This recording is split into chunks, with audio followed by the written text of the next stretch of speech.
Allahu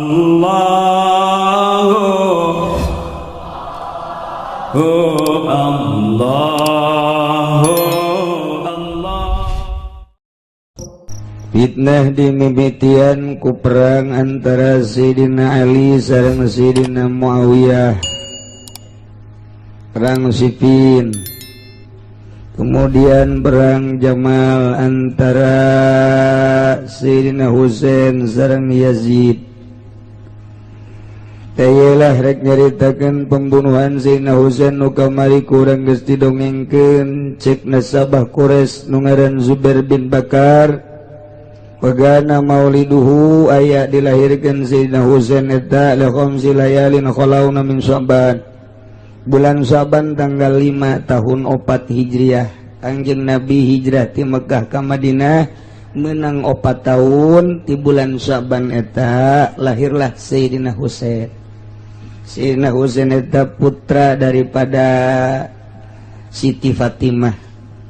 Jadi Siti Fatimah gaduh putra nu nami Husain, lahir bulan Sya'ban tanggal 5. Di tahun etalah aya perang di zaman Kangjeng, perang Zatir Raqqa.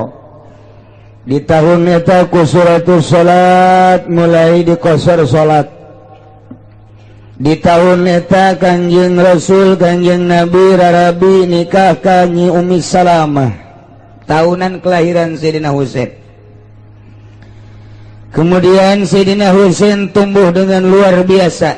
Ningali Sayyidina Husain hampir kos ningali Kangjeng gaya-gayana, gantengna, capetangna jeung sajabana, incu Kangjeng Nabi. Istimewa Sayyidina Husain. Datang ka loba awewe anu nempes Sayyidina Husain teh seubeuh. Asal deuleu Sayyidina Husain awewe teh seubeuh. Malah aya awewe ngangsongkeun diri ka Sayyidina Husain hayang dikawin bil barokah. Mantep jasa eta. Mantep. Ngangsongkeun diri be lain hiji lain dua. Ngangsongkeun diri kawin pangkawinkeun. Jadi Sayyidina Husain mah lamun sumping ka hiji lembur, ku gantengna, ku kasepna, ku capetangna jeung putra saha atuh ta eta teh awewe ngangsongkeun diri. Abdi mah ieu mah hayang bil barokah bae, hayang dikawin. Dikawin ke Sayyidina Husain, ke boga anak tinggalkeun ku Sayyidina Husain. Teu masalah kitu teh. Geus seubeuh bae asal boga anak bae boga turunan ngaran. Kedatang deui ka hiji tempat aya awewe moal pati ngangsongkeun diri nya ge lamun joreh mah boga rarasaan nya ge. Moal pede atuh nya ge. Ya geus pilihan deui. Sayyidina Husain moal henteu ieu mah kula mah hayang bil barokah bae hayang boga turunan nya didukung ku lobana tokoh dikawin ke Sayyidina Husain ke terus gaduh putra ke ditinggalkeun ku Sayyidina Husain. Kitulah Sayyidina Husain. Jelema puas jasa Sayyidina Husain. Asa aya Kangjeng bae. Mendak kuari lolobah Habib kos kitu tah. Asup bae ka lembur kawin ditinggalkeun. Jadi teu puguh kuari mata punat. Teu puguh. Nurutan Sayyidina Husain teh kataekan. Sayyidina Husain mah atuh ganteng, pinter, puara luar biasa. Nya aya bae tapi teureum mah haju kadari itu kuarina ge hampir Habib teh geus kada itu sebagian kecil tapi. Nah wattafaqu ala annahu qutila. Ittifaq ahli tarikh, ahli sejarah bahwa Sayyidina Husain terbunuh ieu yaum Asyura tanggal 10 bulan Muharram tahun 61. Tahun 61 Muharram tanggal 10 kamari tan mentak poe tanggal 10 teh jutaan manusia jelema daratang ka Karbala untuk mengenang keterbunuhanana Sayyidina Husain radhiyallahu dingaranan eta tahun 61 Hijriah amal hazan.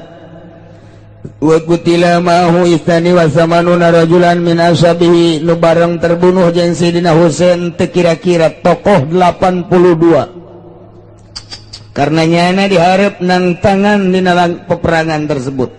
Geus teu kabendung dongeng perang nu kamari. di jerona aya Hasan bin Yazid sami lantaran sangkilang Sayyidina Husain ieu setru dengan Yazid, anak nama milu ka Sayyidina Husain, terbunuh di sarua bae. Lianahu barizun wa qutila ma'al Husain, dibunuh babarengan jeung Husain eta iya tu Hasan bin Yazid. Suma qutila jami'u banihi, wabeh dibeakeun anak Sayyidina Husain nu mana di mana bae ayana, beakeun dibunuh bae kabeh. Insyaallah. Jadi lain kuari bae urang mun nyaritakeun kazoliman fitnah ti mimiti Sayyidina Ali jeung Sayyidina Muawiyah, kabelah dieuna Siti Fatimah, kabelah dieuna deui kitu Sayyidina Husain, Yazid kabelah dieuna terus komo atuh ayeuna. Saha anu muncul dek memperjuangkeun agama geus kieu bae monitor Amerika kuari. Indonesia teh geus dideleukeun bae di monitor Amerika unggal poe, Malaysia dideleukeun aya monitor. Di dunia teh anu boga monitor model kitu ngan hiji-hijina Amerika doang. Batur teu meunang nyieun, asal nyieun dibom. Teu meunang nyieun atom, asal nyieun dibom. Teu meunang ngaleuwihannya nyana teh jadi polisi dunia. Nu mantap kamari Irak dibom teh kapan aya kitu senjata biologi. Padahal mah wallahu alam. Tapi nu jelas mah aya namangan ketika kamari ditelusuri kan dibom bae lain eta maksudna mah memperjuangkan agamana, napas agamana nu ulah aya. Nandak Indonesia saya sieun jasa asal aya baik di partai maupun di organisasi anu ngomong agama. Geus Indonesia lu sieun sebab Amerika telepon ke presiden, jangan biarkan tuh. Jangan biarkan. Tangkap. Asyaallah, ndek kumaha dakwahna, ndek kumahan mantak urang mah nungguan ge jelema anu endek ngamajukeun bangsa, nagara jeung agama teh nu ditungguan teh eta. Encan aya bae. Encan aya ieu piningit. Asyaallah, encan aya ieu. Kesatria teh encan aya. Iraha kiai ayana engke bakal aya tetep kuari keur tapak keneh jelemana. Keur tapak keneh. Henteu bisa, henteu tapak mah moal bisa. Tetep bae kudu nu tapak bae Kangjeng Nabi baheula tapak di luhur. Pun ka handap eta teh jadi pejuang tapak heula. Memeh umur 40 tahun tapak naik gunung turun. 3 poe turun, seminggu turun, kadang 15 poe turun, eta ngaranna tapak. Terus Bung Karno, tempat pertapaanan itu luar biasa. Gus Dur tukang tapak. Soeharto sarua bae walaupun kejawen nyana tapak. Soeharto nu mantep kuat teger. Sanajan aju korupsi ka belah dieu mah. Kaajak ku babaturanana. Tapak. Tah, Gus Dur atuh sarua bae tapak. Megawati lantaran teu tapak sakedeuk. Tetep bae teu. Jadi pemimpin Indonesia mah kudu pertapa. Sebab di Indonesia mah nu baheula kuat teh ieu pendidikan pondok pesantren. Di zaman Belanda teh can aya sakola nu aya pondok pesantren, raja-raja teh mah santren. Urang bacaan coba ge sejarah raja Jawa, Jawa Timur, Jawa Tengah, Jawa Barat kabeh malah santren. Jadi pendidikan nu paling tiheula teh pondok pesantren. Baca geura baheula kula keur sakola zaman kan Arok. Zaman Empu Sindok. Iya tuh pesantren terus datang ke kuari nah iya timbul aya pendidikan formal nu kuari teu saimbang lantaran pendidikan batin. Raja-raja baheula teh bisa perang bisa damai lantaran batinna luar biasa. Mun urang nyaritakeun raja baheula aya aturan gunung diangkat pan ku leungeun. Gunung teh diangkat ku leungeun lain alagaan baheula.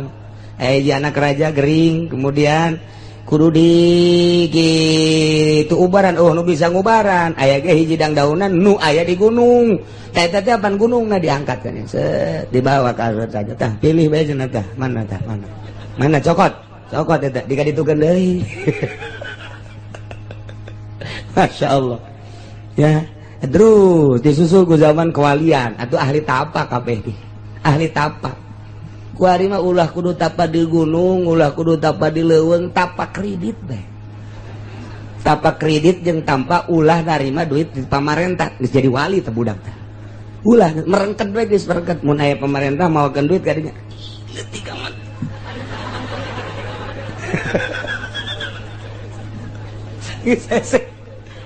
Sedangan pertapa ieu mah. Masyaallah nu mantak kiai ngaharamkeun ku ari ngaluarkeun torekat ngaharamkeun. Aya ge muktamar torekat di zaman Ki Hasyim Asy'ari, dilanjutkeun di zaman Gus Dur, eta teh muktamar. Gus Dur mah nyaho kabeh torekat teh. Setelah ditutup engke cak Gus Dur teh jangan dikembangkan. Ngan nyana nyaritakeun seluruh torekat nu aya di dunia dan nu aya di Indonesia. Eta teh dicaritakeun ku nyana ngan pengembanganna mah ulah nu enggeus mah enggeus tinggal diteruskeun, ulah dikembangkeun sebab saha jelemana menyakuari jelema norekat teh aju eta kos kitu tadi jore jasa. Eta teh tapi nyana nyahoeun titik-titik torekat teh Gus Dur nyahoeun. Titik-titik torekat teh nyahoeun di Indonesia di mana. Sebab nyana mah geus mas kitu. Mas kitu teh naon? Wallahu alam. Nah iya keur carita kitu keturunan Sayyidah Husain dipangkas kabeh kutila jami'u banihi. Beak kabeh. Nya sahiji doang illa aliyan al-musamma bi Zainil Abidin. Ieu nu nerus ka dia zikir teh Zainul Abidin. Terus eta lantarannya nama ditangkep gering. Bainahu kana maridon tenentangnya nama teu milu perang gering waktu eta aya bagus teh. Gering terus ditangkep pauhida asiron badlaqati abihi sabada dipayahan bapakna jeung dulur-dulurna kabeh nyana doang lantaran gering dijadikeunlah boyongan perang. Aman kabeladina terus tanun terus teh tidinya terus di Zainal Abidin terus kabelan lobana habaib lobana syarifah kuari eta teh nyesa hiji doang Ali nu ngaran Ali nu terkenal Zainal Abidin terus datang ka kiwari wa qutila farihwatil Husain wa bani amamihi dipangkas deui dibunuh seseurna dulur Sina Husain. Berikut turunan paman-pamanna nu mantak ayana zamanainu ibki bi ibratin wa awilin wan nabiin nadabti ala rasul. Mata ngalengis anjeun neteskeun cai mata ceurik anjeun dengan membaca sejarah Sayyidina Husain berbagai ibrah wa awilin wan nabi nalangsa anjeun nyeluk anjeun ngagero katurunan Kangjeng Rasul. Kacaritakeun mun urang nyaritakeun Sayyidina Husain nyambung jeung turunan Kangjeng Rasul beak kabeh waktu harita dipangkas tinggal mata bae sedih keturunan Kangjeng Rasul teu aya sabatun kuluhum li solbi Ali nu tujuh eta teh turunan Sayyidina Ali qad usibu geus maot kabeh tinggal hiji wa tisatun li ukel nu salapan mah keturunan ukel beak kabeh tina hiji rahasia Allah nembus terus datang ka kiwari. Datang ka terus alhamdulillahirabbil alamin. Lamun di dunia kuari eueuh turunan Kangjeng Rasul andai kata di Mekah di Madinah, di Irak, di Mesir, di belahan ditu kitu keneh di belahan urang termasuk di Amerika, di Inggris mun eueuh turunan Kangjeng Rasul wallahu a'lam. Ieu teh ku nyebarna turunan Kangjeng Rasul bae. Alhamdulillah kaunggal nagara jadi teger perasaan beda gara ge. Urang lamun berhadapan jeung Habib mah beda. Artina beda teh kumaha? Endekna mawana ka tauhid bae. Nyana mah endekna ka tauhid sanajan jelema mah mabok. Mabe baloba nu mabok nu zina tuh sarobega jelemanya lagi. Ketika mabok ketika zina tapi tak we ngomongna bertauhid bae eta Habib. Bedana kosi sebabnya nama memang zatiahna logamna aslinya nama memang keturunan Kangjeng Nabi urang Kangjeng Nabi Muhammad sallallahu alaihi wasallam beda bae. Ngan urang teresep teh ka akhlakna, teresep teh ka etikana. Adapun zatiahna mah atuh mulia. Nu mantep teu eureun nya mah dakwah cicing di mana dek ngembangkeun agama, cicing di mana dek ngembangkeun agama. Nu mantep lamun geus mulusna Habib mah. Habib mah kajen guguma ge asal ret beinget ka Gusti Allah. Mulai nya nanggeus hudang ti peuting, moal kebal jadi wali. Sakedeung Habib mah asal beneran, tat iceus geus. Urang mah pan ieu sok kitang digosokan ge hideung deui. Digosok atuh barlen jiana. Digosok pae mencereng kanginan we pan hideung deui. Komo atuh kacayan mah atuh geus busem. Tapi Habib mah asal set ya poles herang bae nya. herang bae. Mantak ulama nu teger cak Kangjeng Nabi ieu bakalna turunan kula bae. Sanajan rentul ulama nu lain turunan ulama beak ku sekupi bakalan kitu. Tah kitu bab Kangjeng Nabi nyarita cukup bae al ulama warasatul anbiya, pewaris Nabi ilmuna mual kuat nyekelan ilmu Nabi mun lain turunan Nabi. Dina bisana tetep bae ngolembar bae. Di mana bae di dunia, di Timur Tengahna, di ASEANna, di Eropahna, di Amerikana, di Australiana, anu teger jekelan ilmu Kangjeng Rasul, turunan Kangjeng Rasul. Teliti kurang, teliti aya kiai di Pandeglang gagah amat, teliti pasti kadituna nyambung ka Kangjeng Rasul. Jawa Tengah teliti aya ieu gagah amat, pasti kadituna nyambung ka Kangjeng Rasul. Aya gagah amat ieu, aju beunang ku sekupi, lain dageun aja. Lain. Oh, hancur ku sekupi doang, hancur ku partai doang, hancur moal bisa. Tapi lamun teger bae henteu mamri di partai, di organisasi dawat api nyanana teger bae. Oh, lain sembarangan. Sebab logamna asli emas. Entek di urang alhamdulillah emas buah loba jasa. Aduh, ngan ngabetan malulu teh emas. Nah iyalah orang kerjarita tentang kematian wafatna terbunuhna Sayyidina Husain. Mudah-mudahan orang kabehan aya di bawah bendera zuriat Kangjeng Rasul, dihijikeun jeung para turunan Kangjeng Rasul, belah dituna urang ngahiji jeung Kangjeng Rasul sehingga orang menang syafaatul uzma, disalametkeun ku Gusti Allah bi barokati ummil Quran al-Fatihah. Bismillahirrahmanirrahim. Alhamdulillahirabbil alamin arrahman. Iyyaka na'budu wa iyyaka nasta'in. Shiratal mustaqim, shiratal ladzina an'amta 'alaihim. A'udzu billahi minasy syaithanir rajim. Bismillahirrahmanirrahim. Wa kana al-Hasan wal Basri radhiyallahu anhu yaqul lana nasaba Kiai Hasan Basri muga nilar bendu safallahu anhu saking Kiai Hasan iku ngucap ya Hasan ucap-ucap ing lapad kutila ma'al Husain dan bunuh sumertane Sayyidina Husain ibni Aliin kang putra lanang Ali sittata asyara rajulan min ahli baiti opun 16 apane rajulan ong lanang kang tetep saking ahli baiti Husain lam yakun ala wajil ardi lahum syarihun kang oranana ana ikut tetep ing atas latar bumi lahum gadue ahli bait opo kang nyarupani. Ogola gayulan ucap sapalian Hasan al-Basri nahum satuhune kalakuan kutila ma'al Husain kuden bunuh sumertana Sayyidina Husain bin Ali min waladihi kang tetap saking anak Husain wa ikhwatihi lan pirang-pirang dulure Husain wa ahli baitihi lan ahli bait Husain 23 rajulan apa 320 lanang.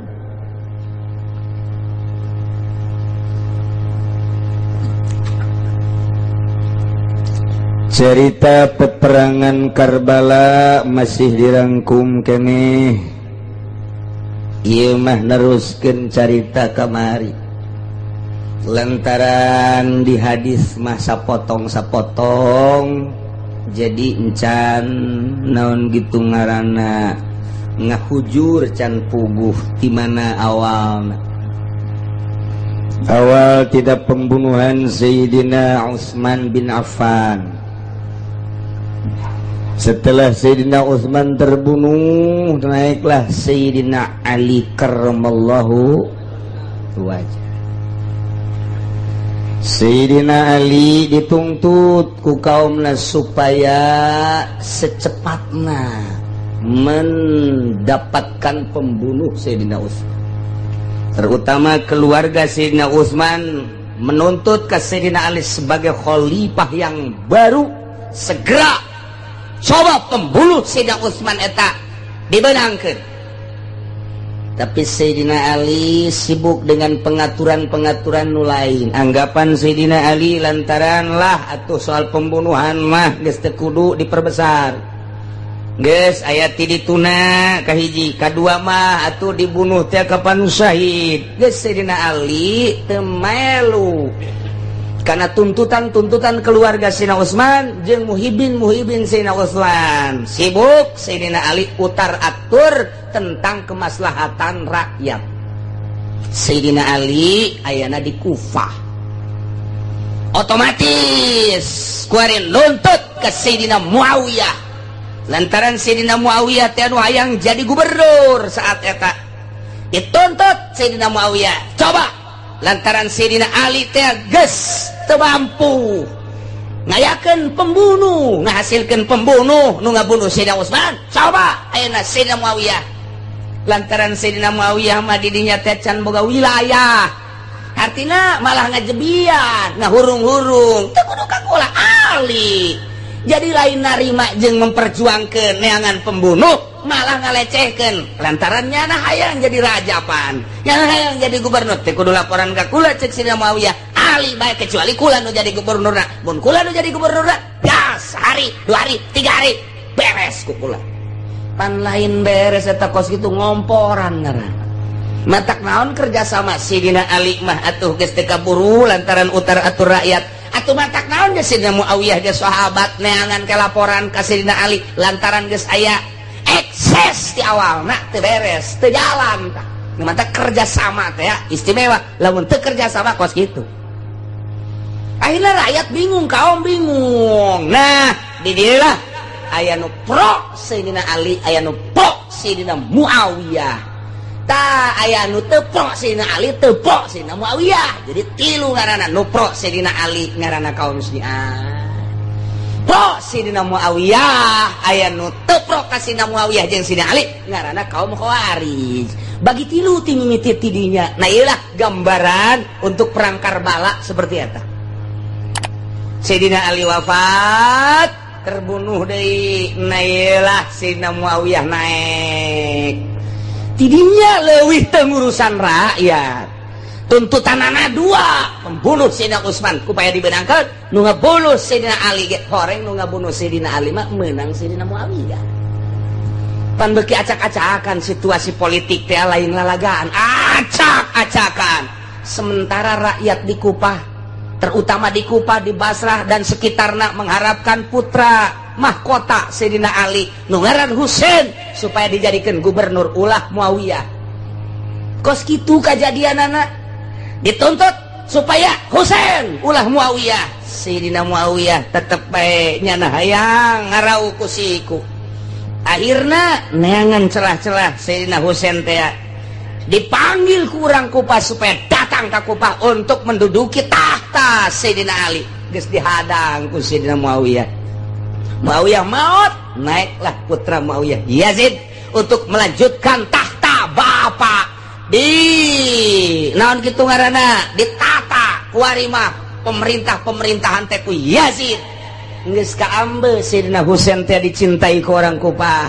rencana pembunuhan dimulai pula Masya Allah berangkat Sayyidina Husain 73 sahabat keberangkatan Sayyidina Husain teh diharapkeun dititah disambut ya teh ku orang Kufah lantaran deuk dijadikeun gubernur teu percaya ka Yazid sebagai putra Sayyidina Muawiyah akhirna berangkat diulah-ulah ku sababaraha sahabat ya tetep bae cek Sayyidina Husain teh demi memperjuangkeun agama lantaran dicekel ku Muawiyah lantaran dicekel ku Yazid nu kadenge adalah perpuluh ieu tararimbul kula dek ngaberesan eta ijtihad kula mah jadi situasi politik Mekah Madinah Basrah Irak Kufah ieu geus acak-acakan eta teh kakarak ti Sayyidina Ali kade geus acak-acakan nah ieu motifna motif ijtihad berangkat ke Mekah di Mekah berangkat melalui Tanim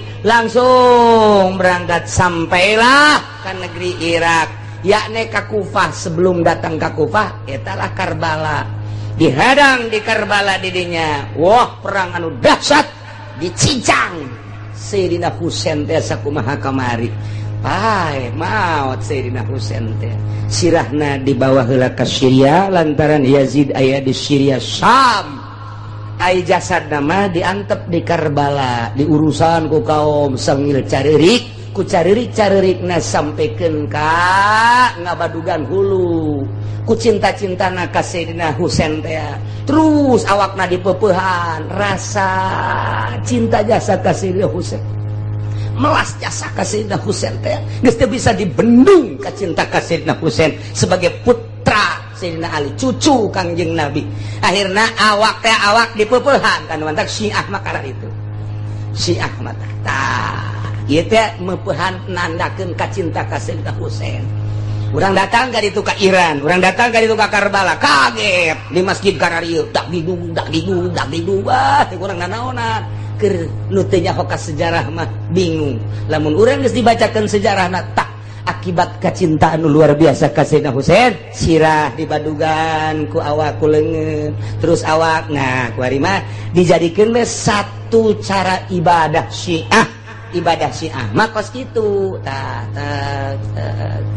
batuna dicokot sebab eta batu kesucian urut terbunuhna Sayyidina Husain di Madinah loba batu pararuti sakitu baru lihat eta Syiah tah kos kitulah akhirnya sirah nati Syria Syam dibawa ke Mesir nementak sirah Sayyidina Husain mah dikuburna di Mesir awak nama di Karbala tah kamari kula rombongan menuju ke Baghdad terus ke Karbala ziarah ke Karbala isin dek zarahna lantaran Syiah maluluku caranya anak jadi orang mazarah padahal ia adalah termasuk mursyid Kangjeng Nabi kasih Ali kasih Husain jadi kotori komok wa besar dunia moal aya anu lepas ti Sayyidina Husain nyada mursyid sebabnya nama dek dibunuh ge geus nyahoeun bahwa kula mah bakal terbunuh di Karbala geus dibere nyaho ku Gusti Allah lantaran nyana kudu bae jihad ngaranna cek Sayyidina Husain kulana bakal terbunuh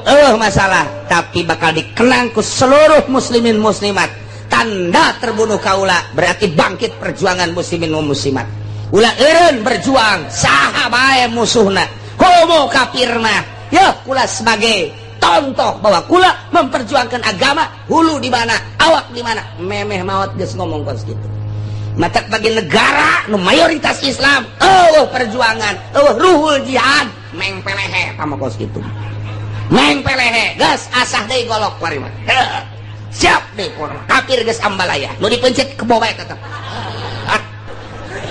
Masya Allah ieu tapaan mah geus apa encan da ya Allah ya Rabbi ya Sayyidina Husain jadi kadinya dinya